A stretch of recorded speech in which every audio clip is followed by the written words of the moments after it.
Okay, so we're diving deep today into a book that, honestly, a ton of you have been recommending, Your Next Five Moves by Patrick Bet-David. Yeah, this one's been on our radar for a while, and it seems like our listeners really want to unpack the strategic wisdom that David is laying down. You got it. And the goal here is to help you, the listener, get that competitive edge, whether you're plotting your next career move, building a business from scratch, or just trying to level up in your personal life. Right, because it's jam-packed with stories and principles, so let's get right into it. Let's do it. So, Bet-David kicks things off by comparing strategic thinking to chess. He uses Magnus Carlsen, a chess grandmaster who apparently can think up to 15 moves ahead. Yeah, that's some next-level thinking, but the book doesn't expect you to be a chess prodigy. Exactly. It actually emphasizes mastering just 5 key moves, which is a lot more manageable. The idea is to prevent that analysis paralysis we all get sometimes when we have too many options. Right. And instead, you develop this laser focus on a clear sequence of strategic thinking, which can really help you anticipate those outcomes and plan your responses. Exactly.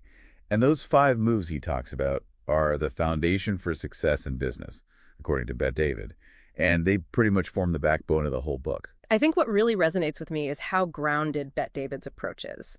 He's drawing from his own experiences advising entrepreneurs and executives. He sees strategy not as some complicated theory, but as a game. I like that. A game. Yeah, like chess, sure, but even Monopoly or even those fantasy video games, right? Okay, I see it. The difference, obviously, is that with business, there are real-world stakes involved. He makes that really clear. And so he cautions against getting caught up in enthusiasm without a solid plan. You need that strategy to back it up.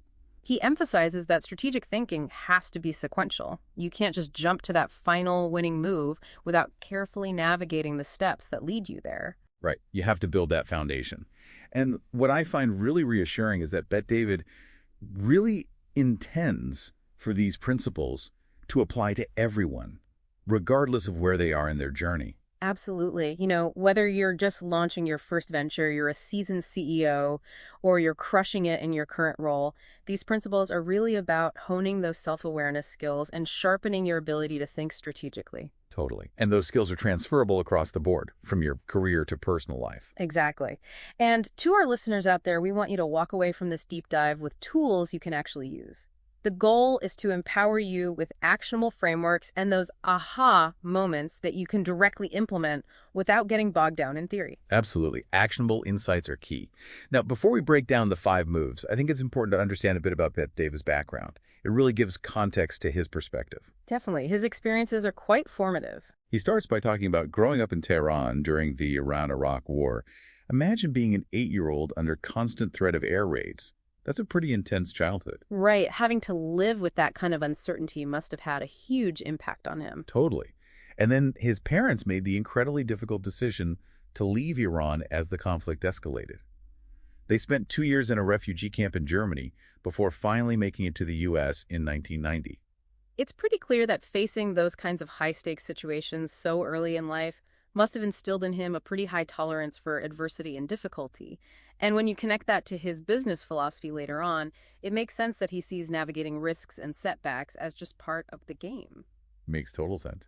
He even directly links his personal history to this concept of thinking 5 moves ahead, saying it's almost like mind reading because you're mentally prepared for different possible outcomes. And speaking of anticipating outcomes, he also talks about how he started his media platform, Valuetainment.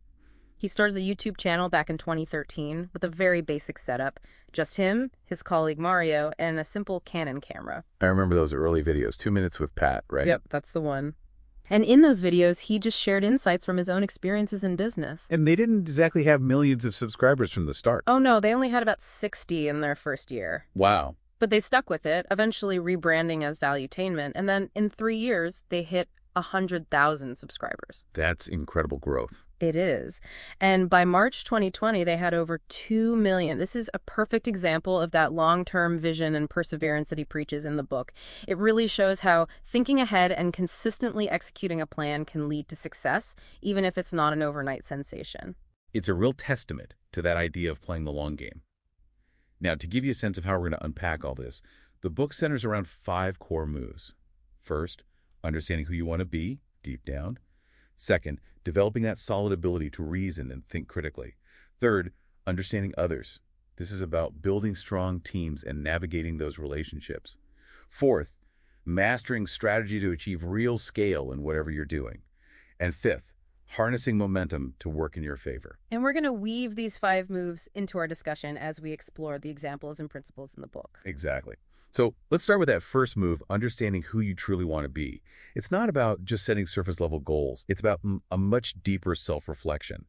Bet David really pushes you to ask yourself those hard questions about your motivations and values. What are your initial thoughts on this, this idea of really understanding your deepest desires as that crucial first move? I think what strikes me initially is how he connects the scale of your vision to the level of urgency and strategic planning you need. So if you're envisioning a small local business, your approach is going to be different than someone who wants to disrupt an entire industry, right? The scope is completely different. Exactly.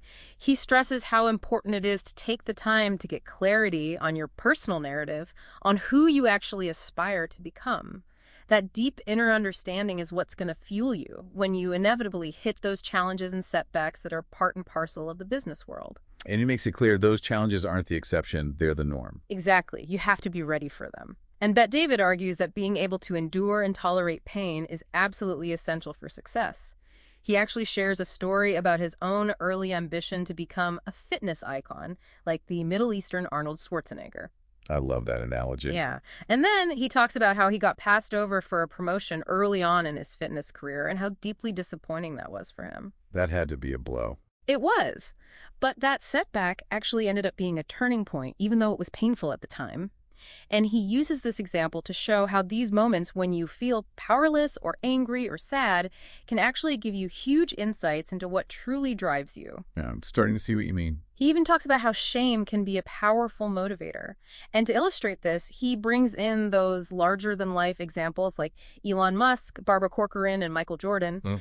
They all used pain, disappointment, even public criticism to fuel their success. Right. They channeled that negativity. Exactly. And he's saying we all have that capacity. The key is to tap into those past experiences and really understand what motivates you at your core. It's about finding that inner fire. Now, here's where it gets interesting. The book actually suggests that your haters, those who doubt you, can also be a powerful source of motivation. You mean like using their negativity as fuel? Yeah, sort of. Bet David shares a story about a high school guidance counselor who, even after he had achieved some success, still didn't believe in him. And then there's this really powerful story about a stranger's negative comment during a very vulnerable time when his father was seriously ill. Wow, that's a lot to carry. It is. And those experiences really stuck with him. He actually made a conscious decision to internalize those negative remarks, those feelings of being underestimated, and to use them as fuel. It's like he flipped the script on that negativity and turned it into this driving force to prove his doubters wrong. That's powerful. So after understanding those deep desires and utilizing those setbacks as fuel, Bet David introduces this concept of future truth. It's basically the idea of living in the present as if your future aspirations have already come true. What do you make of this idea of embodying your future success in the here and now? It's a little mind-bending, right? But I think it's ultimately about aligning your present actions with your long-term vision. He uses examples like Thomas J. Watson, the founder of IBM, who apparently had this crystal clear vision of what he wanted his company to become from the very beginning. And then, of course, there's JFK's goal of putting a man on the moon within a decade. Yeah, talk about audacious goal. Exactly. And the takeaway seems to be that having that very clear vision of your future success and then acting in a way that supports that vision every single day, that's how you achieve those seemingly impossible goals. It keeps you focused, and it inspires others to believe in your vision too. So you're not just thinking about it, you're living it, in a way. Precisely.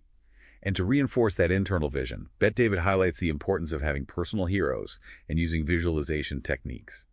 He suggests regularly thinking about how your role models would approach difficult situations, how they would make decisions, and surrounding yourself with images and reminders of who you aspire to be can further reinforce your commitment to your goals. It's about keeping those aspirations top of mind. Exactly. He also cautions against constantly comparing yourself to others. He uses this example of a conversation he had with someone he calls Sean to illustrate how important it is to define your own version of success. It's not about measuring yourself against someone else's yardstick. It's about figuring out what truly fulfills you. It's about finding that personal definition of success. And that leads nicely into Bet David's hierarchy of drives, which culminates in a sense of purpose. He proposes that you need to climb those foundational levels of self-awareness, self-inquiry, self-acceptance, and courage before you can reach that higher level of purpose. And when you reach that level, he says you understand your impact on others, and you're always striving for your greatest potential. He even provides a tool called the Personal Identity Audit, which is basically a set of self-discovery questions to help you on this journey. A roadmap for self-discovery, that's cool. But he also offers a word of caution when it comes to setting those really big goals, the BHAG's big, hairy, audacious goals. He tells a story about when he was starting out, and he proudly declared his massive goal of recruiting 500,000 agents for established insurance companies. But the timing was way off. What do you mean? Well, this was right after a major financial crash, and those companies were more concerned with surviving than taking big risks on a new startup. So the context wasn't right. Exactly. It highlights how important it is to really understand your audience and the current environment when you're communicating a bold vision. It's about choosing your moment strategically. Now, the book also explores this idea of entrepreneurship, basically being entrepreneurial within a company.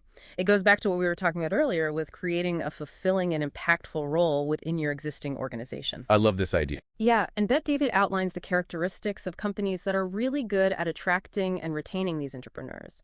They're comfortable with taking calculated risks. They reward innovative thinking. And their leadership actively seeks out and values ideas from everyone, not just the top brass. So it's about creating a culture that fosters that kind of internal drive and innovation. Absolutely. But he also doesn't shy away from the less glamorous side of entrepreneurship. He dedicates a whole section of the book to what he calls the hell of entrepreneurship. It's not all sunshine and roses. Definitely not. He really challenges that romanticized image we often see and emphasizes the stress, the sacrifices, and the challenges that come with it, especially in those early stages. He wants people to understand that success often comes with a lot of hardship and perseverance. It's a reality check, for sure. Totally. And to navigate that competitive landscape, Bet David brings up the concept of finding your blue ocean, a term from the book Blue Ocean Strategy.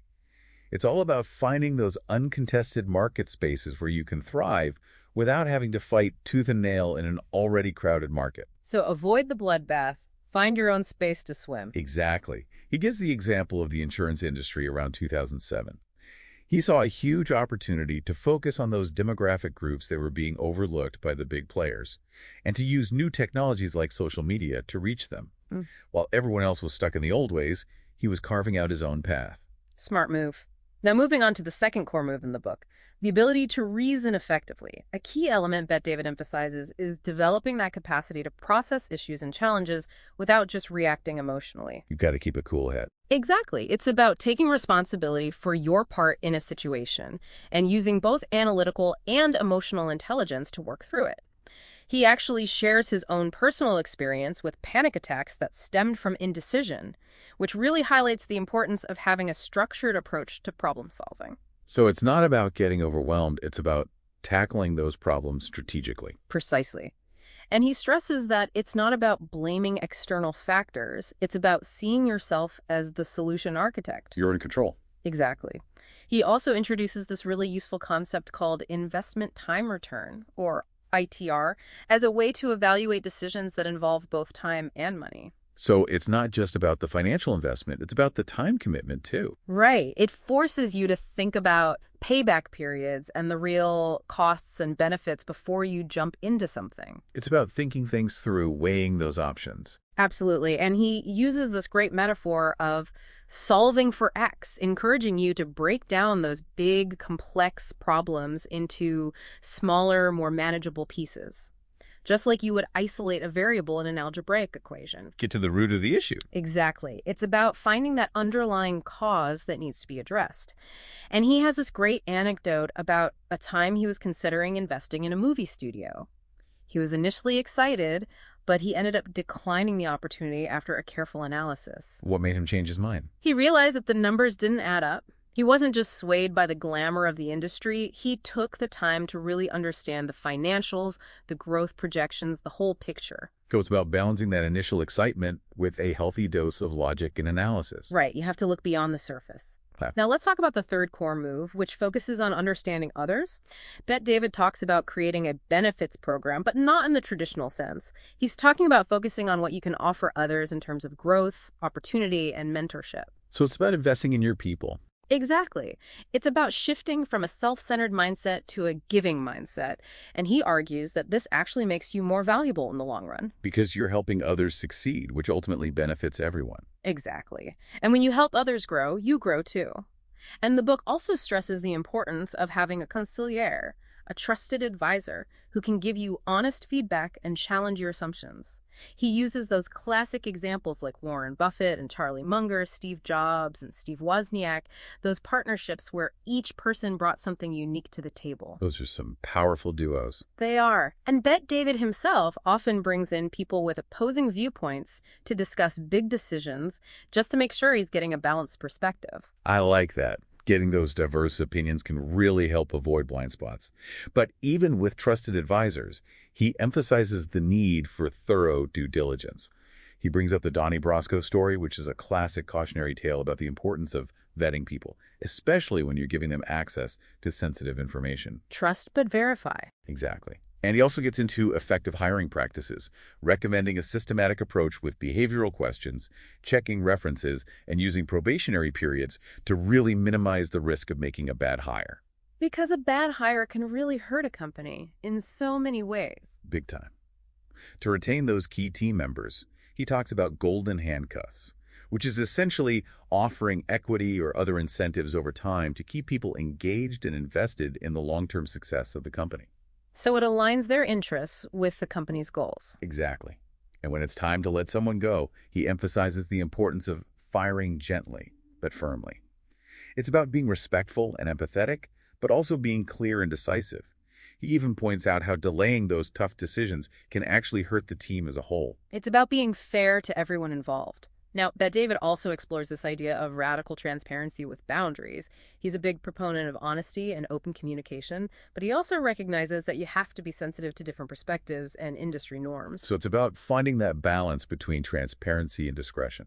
Right. You can be open without oversharing. And, of course, maintaining your integrity is crucial, especially as you take on more responsibility and the stakes get higher.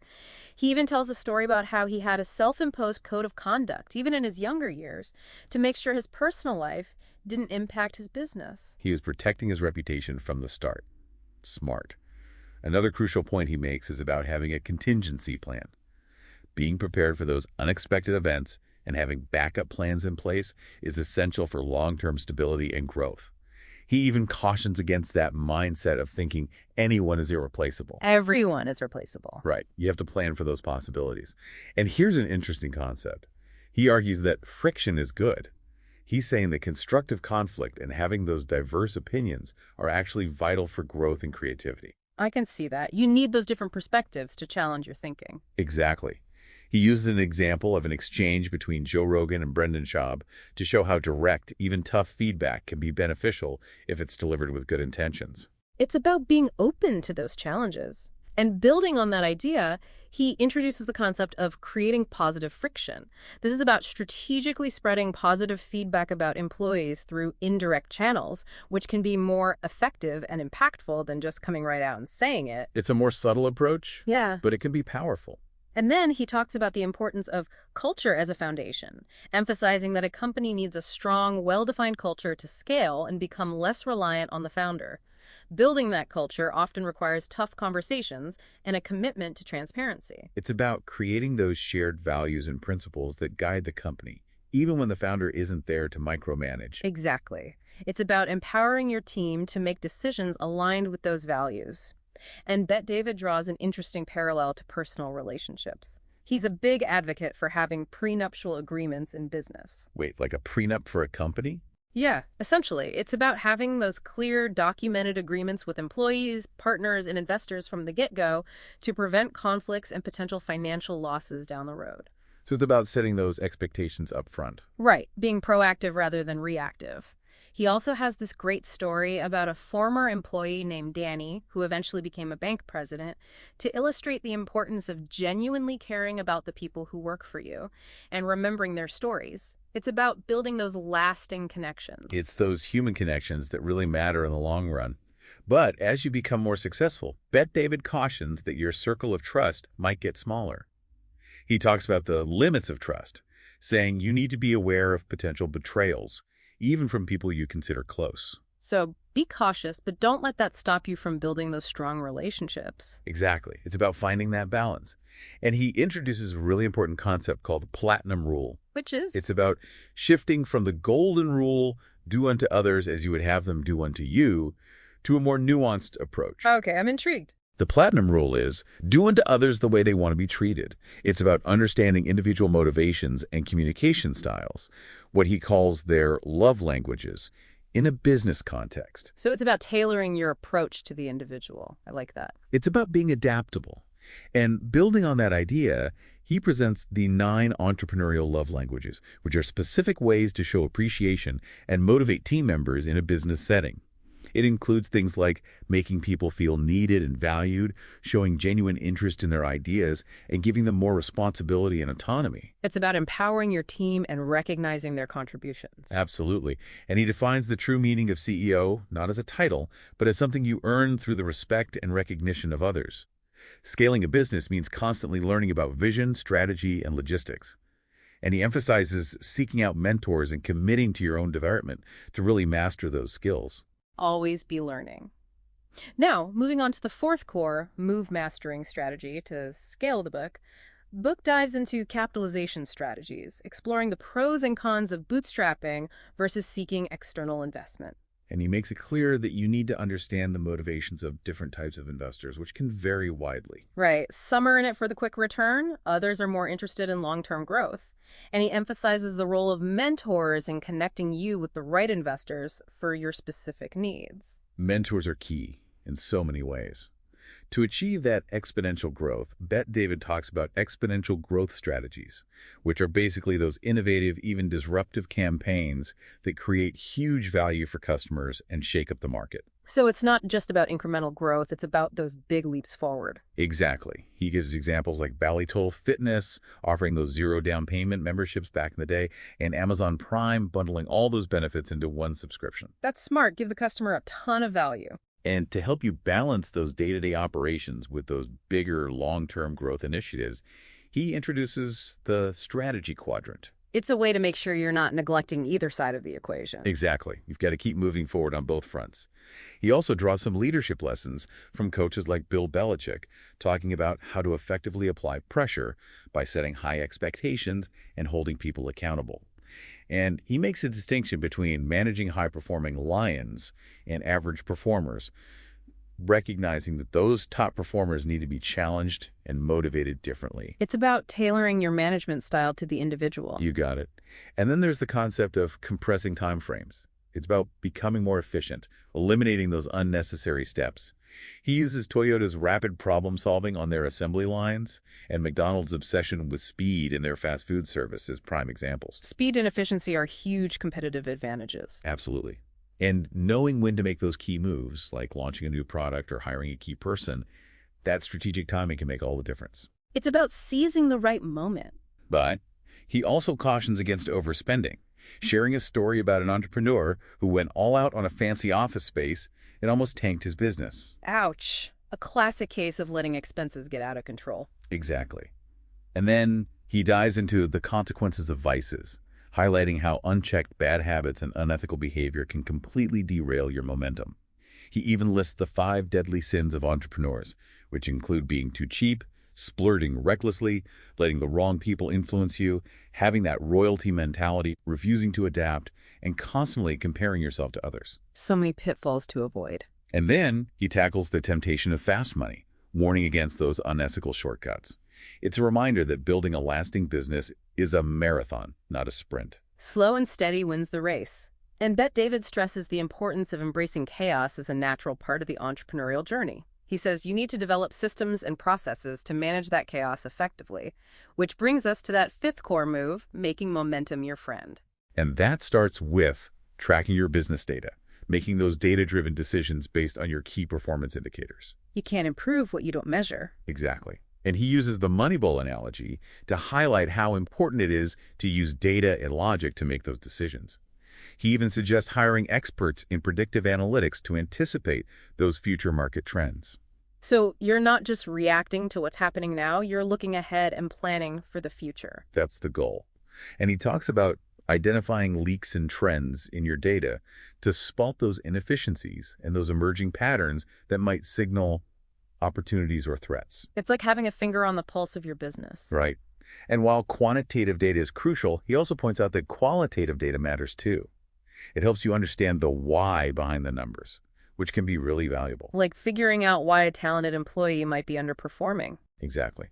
And then taking a page from Andy Grove, he advocates for staying paranoid. It's about constantly being on the lookout for those potential threats, whether it's new technology or new competitors entering the market. You've got to stay ahead of the curve. Exactly. And another important concept is making friends with Murphy's Law. Isn't that the idea that anything that can go wrong will go wrong? Pretty much. He's saying you need to think through those worst-case scenarios before making any big moves, and then have those mitigation strategies in place. So hope for the best, but prepare for the worst. Exactly. And great entrepreneurs are also able to accept losses and cut their losses when something isn't working. It's about being decisive and not throwing good money after bad. Sometimes you've got to walk away. And when things get really chaotic, he recommends quickly identifying your next 3 steps, those immediate actions you can take to start addressing the most urgent issues. It's about taking control in the midst of that chaos. Right. And despite the need for that healthy paranoia, he also emphasizes the necessity of alliances, even with competitors. He uses those examples of Apple and Microsoft, Amazon and Toys R Us to illustrate how even rivals can sometimes benefit from collaboration. Sometimes you've got to work together to survive and thrive. Absolutely. And he encourages seeking wisdom through diverse mentors, highlighting different levels of mentorship theory, witness, and application.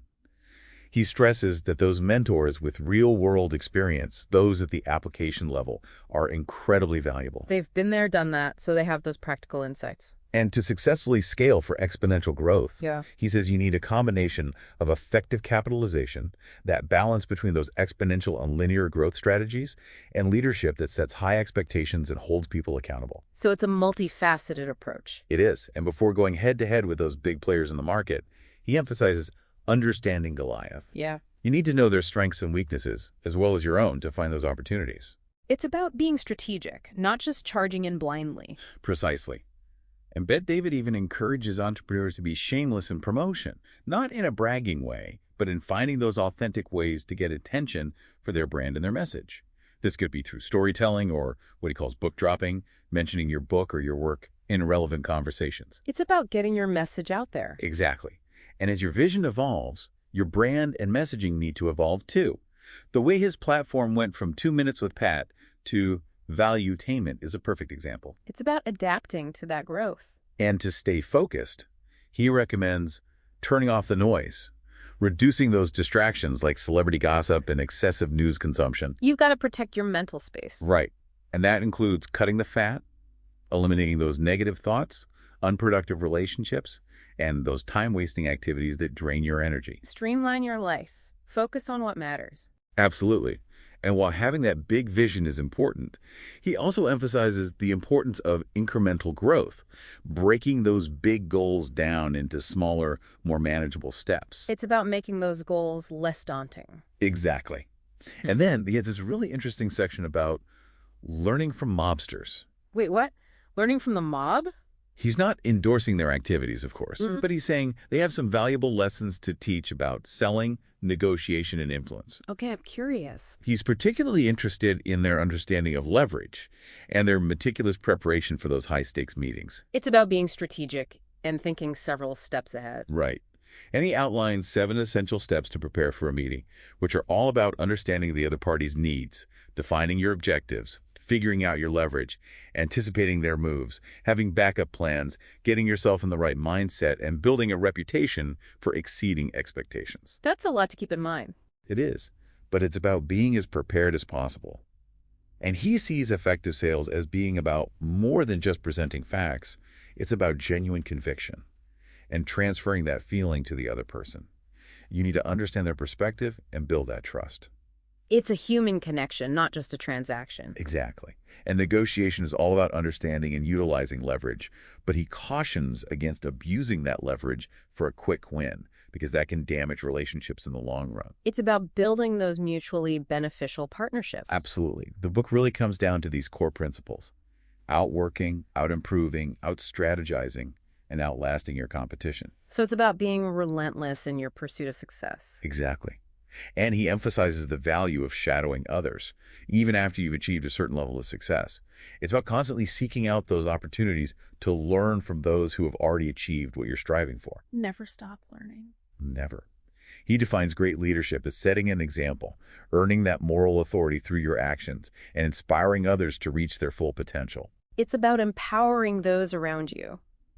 And finally, he emphasizes the importance of having a mission that goes beyond just making money. While financial success is important, he argues that you need a deeper purpose to sustain you through those inevitable challenges. You need that driving force, that bigger reason why you're doing what you're doing. Exactly. It's about finding that thing that truly fuels you, that gets you up in the morning and keeps you going when things get tough. And just like becoming a chess grandmaster, building a successful business requires carefully planned strategic moves and resilience in the face of those inevitable setbacks. And for you, the listener, as you process all these valuable insights from your next 5 moves, think about what resonates most with your current situation. Pick just one small, actionable step you can take today to apply these principles to your own life and work. Remember, becoming a strategic thinker is a journey, and every move you make counts. So true.